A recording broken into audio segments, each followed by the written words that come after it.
skaties uz kameru, tad kā tu, viņš tev tur kaut kur staigā un tu pēkšņi tā gribi, vai pat kāds nepamā.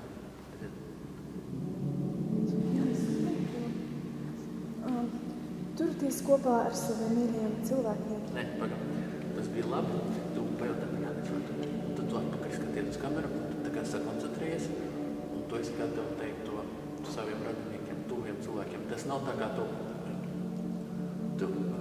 Ok, labi, sapratu. Tev vajadzētu varbūt to tekstu vairāk no galvas iemācīties. Turties kopā ar saviem mīļajiem uzklausītiem. Nu, es nezinu, es tik ātri iemācījos no galvas, cenšos atcerēt. Jā, sorry. Bet tu to saki ar tādu mīlestību un lēni. Jā. Tagad saki to. Vēl skaties te. Tad tu tādu sašķitos acu. 3 sekundes noskaidri, un tad tikai Jānis var to teikt. Un tad atskaties atpakaļ un turpini šitā un koncentrēs, un tad tikai saki tekstu.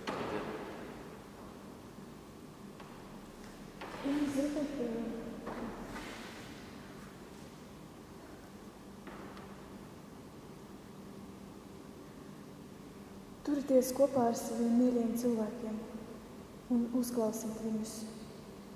Nedod Dievs, šī ir pēdējā diena, kad jums būs iespēja viņus uzklausīt.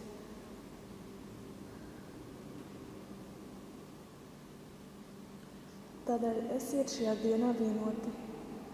Mīliet sev apkārt esošos. Neesat egoisti. Vismaz rīt, 21. decembrī.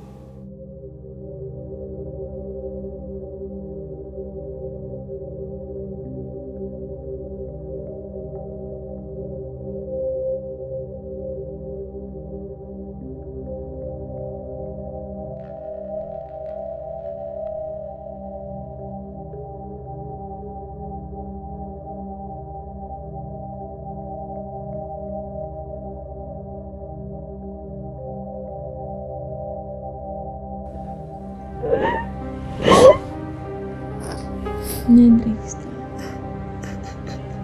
Es nevaru tev turpināties tik ilgi.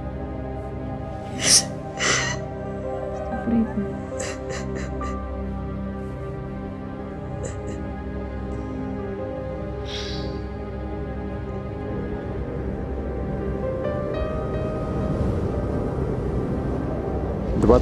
Декабря 2012 года. Мы на пороге страшного неизвестного. Народ спровоцирован и власть потухла. Люди добились своего. Только теперь испуганы еще больше.